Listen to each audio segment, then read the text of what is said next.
What is going on, my broskiis? My name is Toadskii, back again, here to bring you guys yet another One Piece Treasure Cruise video. So of course we're heading into the month of August now, and I know that, August 5th we're getting the big release of the big character that we're all waiting for. However, he hasn't released yet, so he will be featured in next month's tier list. I know a lot of people are going to be excited for that, so you'll have to wait for my personal opinions on that character, where he ranks against other units, heading into September, of course. But we do still have some characters to talk about. As we can see down the bottom here, we have the introduction of a couple of new dual units, of course, with the 6+ Nami Robin, the Treasure Map Legend Nami and Carrot, as well as the One Piece Day Reverie female character batch, and then also Legend Izo makes his debut, obviously, for the month of August, heading into August. But anyways, before we get into my tier list, let's talk about some criteria that we have here. First of all, the overall power of the unit, how much damage are they able to do, the speed of the unit, how fast do they clear content, as well as how reliable they are at clearing that content, and is there content out there that they cannot beat due to the design of the character, and how usable or versatile is this unit in lots of different teams. All of those things come together to really, determine, in my opinion, whether a character is overly good or not. Now look, the thing is a lot of these characters you could use in a lot of content. A lot of these characters can pretty much beat everything, but it really comes down to efficiency and also the way that they interact with a vast majority of the other characters in the game. So before we jump into the new characters that are going to be input onto this list, we'll go ahead and start from the bottom and see if anything here in this tier list needs to be updated. Now, the first thing that I saw when I opened up this tier list here is Legend Carrot. Now, Carrot saw quite a lot of play throughout the month due to the fact that there were lots of defensive effects. And I mean, to be honest, when you look at it, Carrot really should be ranked a lot higher. So I am going to put Carrot at this current point in time into tier 3. I do think that she deserves to be up in the higher tiers. She's still a really good character. Very, very nice unit. And I think that the rest of this is kind of fair. However, we move into tier 4, and I think that there is ultimately an issue here, and that is with V1 Franky. We all know why V1 Franky was very powerful. The fact that he was one of the only units in the game that had an effect that could bypass damage limiter. However, with the introduction of 13.1.0, the new version update here on One Piece Treasure Cruise, they actually removed Franky's ability to bypass damage limiter. It was kind of like a shadow nerf that a lot of people didn't really notice.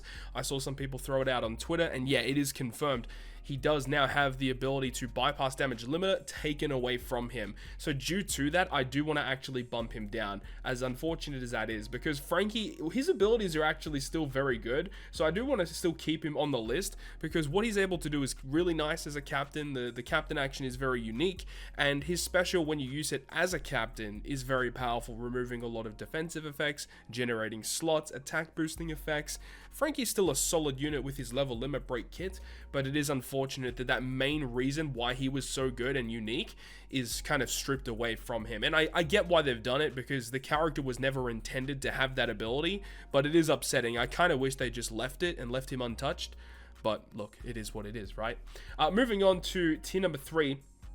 One character that I think I actually want to bump up a little bit is actually Tandem Big Mom. I kind of want to just move her up because of the synergy that she has with the Int-driven Beast Pirates batch. She is still very, very good. Same with the Law and Corazon. I actually kind of want to bump them up. They're actually extremely good. And Robin and Jinbei, this unit, man, whew. Throughout this whole month period where we've had the OPTC girl celebration and even beyond that, Robin and Jinbei have continued to show why they are one of the best units in the game, and I actually kind of want to bump them up even higher. And same with Legend Hiyori, almost for the same reasonings, just the perfect synergy that they have with the whole Cerebral class. Exceptional characters, and they both, these units here, have access to very powerful support effects as well. And I mean, they're good for different things obviously, but they're just extremely useful legends to have on your account for clearing a lot of content. We move on up to tier 1 here, and there's a lot of really good legends here, but it is the thing of, like, the thing is on a team, obviously on a team, you have 2 captains and you have 4 crewmates. So it's hard to, like, leave characters up in these high positions when, yeah, like, you can use them as a captain, but, the fact that there are better captains out there, and, you have to build teams depending on the content at hand, of course. And what I'm saying is if a character is a better crewmate, that almost is way more valuable than their captain ability, which is a little unfortunate, because like V1 Odin, for example, like at face value, when you look at his kit completely, it's still a pretty good unit, but unfortunately, I do think this unit actually needs to be bumped down, which is weird to say, but I think it's kind of required. I just don't think he deserves to be in these higher echelons anymore. You got like Robin Koala. To be honest, I actually want to bump them up. I think this unit is exceptional, another really powerful unit. Unfortunately, don't have them yet, but on paper, they seem very, very good to me. We got Ben Beckman and Lucky Roo, of course. I still think they're a good unit. I think Drake probably deserves to go down a little bit, because if you're running Striker and Powerhouse teams, there's probably a lot better units you can run, but the ability to resist special reverse is obviously still very good. Final Tap Law, I mean, Captain ability doesn't really help him that much, but his special is godly, and still a really good super type special too. Even like Sai Yamato, definitely falling away a little bit. Shank's crew is still extremely solid. I kind of want to bump him up a little bit more for sure. And I just pulled the Whitebeard versus Blackbeard character, so I want to make some content with him. But of course, we've got some big things coming very, very shortly, so I don't know if I'm going to have time to do that. And then Carrot and Wanda, still a very powerful unit. And we move on up to tier 0, near the top of the board here. And as things stand right now, I actually kind of want to bump Hybrid Kaido down, just because he just isn't really needed for a lot of content at the moment.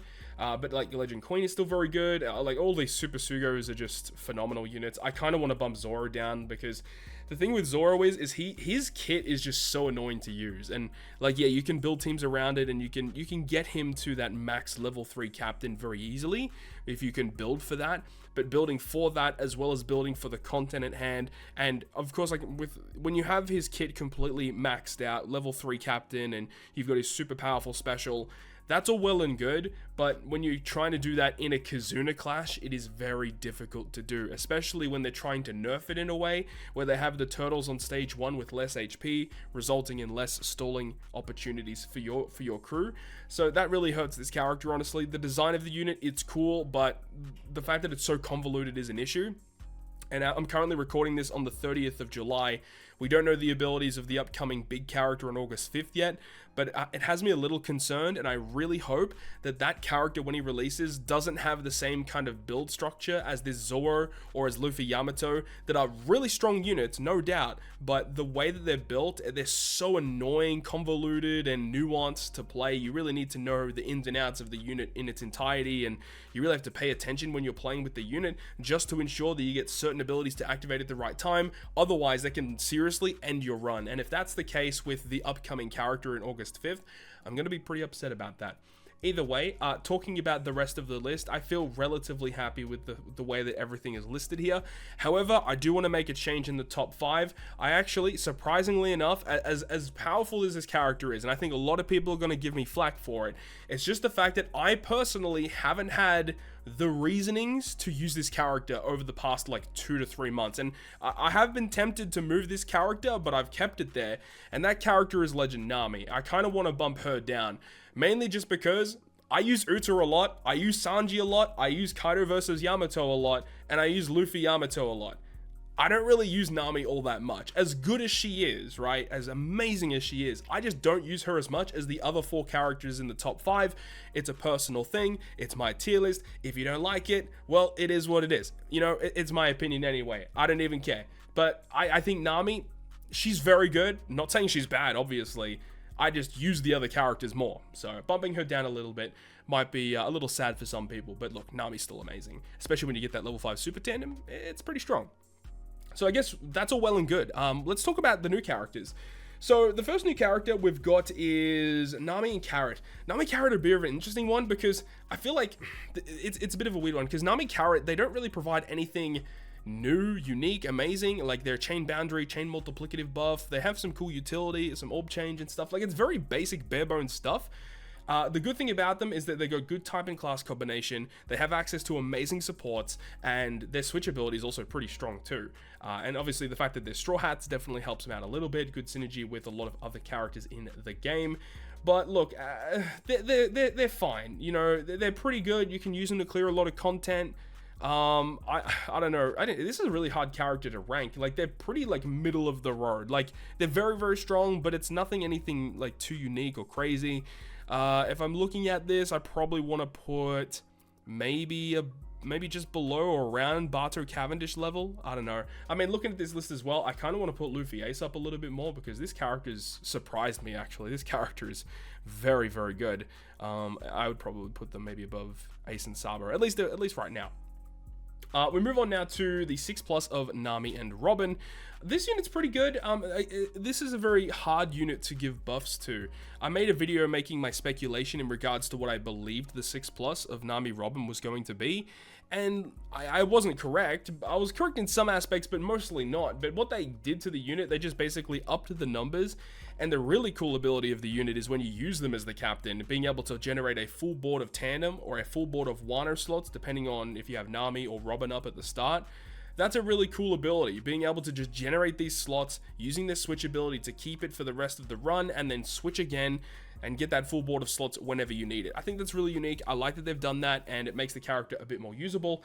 The switch ability is still interesting in that, well, the super switch, should I say, you know, being exactly the same, except for the fact that you get an orb lock, which if you can abuse that with like Rainbow, Semler, or Wano to avoid slot manipulation, that is very cool. But the fact that you have to like switch once, keep slots, switch again, you get the slots back, then switch again to keep another set of slots. So the first set of slots that you will try to keep, that's not the one you're going to get locked. It's the second board that you keep. So it is a bit finicky. You have to really plan ahead with this unit, but I can see what they're trying to do with this unit. I like what they've done. I think they're interesting, but I don't think they're going to see a hell of a lot of play, but I think that they're pretty interesting. I like what they've done. I think they're cool. We've got the Reverie legend here, Shirahoshi Mancherry Vivi Rebecca, and I have made a showcase video for this character already. And I was kind of disappointed with this unit. You know, this unit had some cool things going for it, but it's just the way that the character is designed. If the character has a rainbow slot and you launch the special, you extend the duration of your damage buffs by 1 turn, like attack, orb, affinity boosts, whatever it is. And on the special description, it says before all of that, boost attack of strength, dex, and int by 2.5 or 2.75 for 2 turns, and then also gives an orb boost to cerebral for 2 turns. But for some reason, when you use the special with a rainbow slot, it actually doesn't extend the duration of the attack and orb boosts of her own special, which means that you actually need to use another set of attack and orb boosts and then use Shirahoshi special with a rainbow slot to extend the duration of those buffs. Doesn't really make a lot of sense because it means you have to run it like with other units. Like, it's not a very self-sufficient unit, which I don't like. And you also need rainbow slots in order to make it work, and the only way that this character generates rainbow slots for the crew is if you use them as the captain and have their super type special ready to go. And that's another thing, is the captain ability isn't that great either. So I feel like this is definitely one of the weaker legends that they've released this year. I honestly don't really think it deserves to go much higher than tier 4. And probably above these units that are like a little bit more utility based. Like, it's just a very middle of the road character. And Vivi, Rebecca, Shirahoshi, Mancherry, they've got some okay supports that can attach to them for sure, but it's a pretty underwhelming character, honestly, overall. The last character on the list is Izo, and this character is actually somewhat impressive. The only real bad thing I don't like about this unit is the character's special ability, because you only get the full board of Wano slots if the enemy has 5 or more turns of defense up, or threshold, or rainbow shield. So it's very dependent on what the enemy has. And with the way that he is built, obviously, with his captain ability, he is able to bypass, or not really bypass, but remove those effects on the enemy side of the field. And then, you know, very similar to Ben Beckman Lucky Roo, with barrier penetration, you can do some cool things with this unit. I like what they've done. He is a unique build.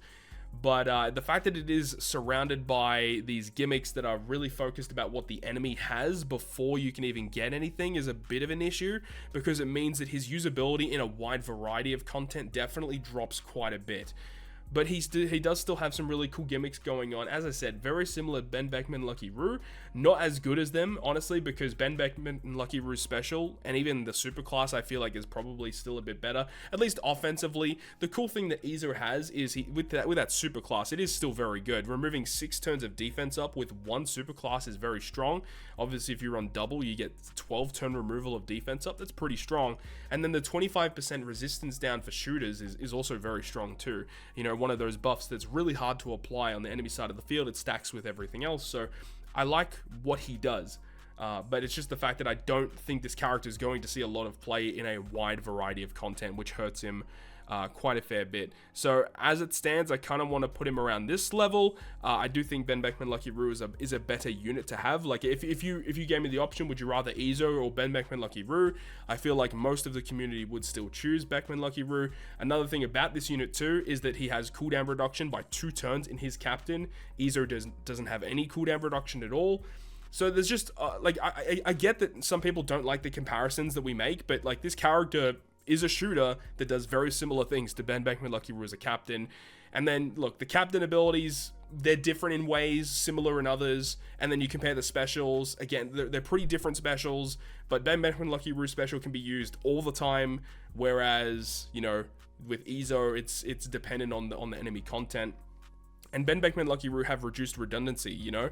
They give orb boost and chain boundary, but if you already have these buffs, you just buff the ones you already have, which I really like. Izo doesn't even have that, so look, Izo's cool, but he's just alright. He's just alright. So this is actually a pretty short tier list video because there really wasn't a lot of new characters that made their way into the game from the previous tier list till now. But of course, we're heading into a big moment in the game's history, not even just for Treasure Cruise players, but for the One Piece community as a whole, and it's going to be massive. So next week, well, as of the recording of this video, we're going to get the release of the big character on August 5th. It's going to be massive. I really cannot wait for it, and I'm very interested to see what that character does and how it could potentially shake up this tier list that we have right here. But I hope you guys enjoyed this video. If you guys enjoyed the video, make sure to go ahead and leave a like, and if you want to stay up to date with all the content I post, including more One Piece Treasure Cruise content, make sure to hit the subscribe button down below. On that, guys, I'll see you guys within the next video.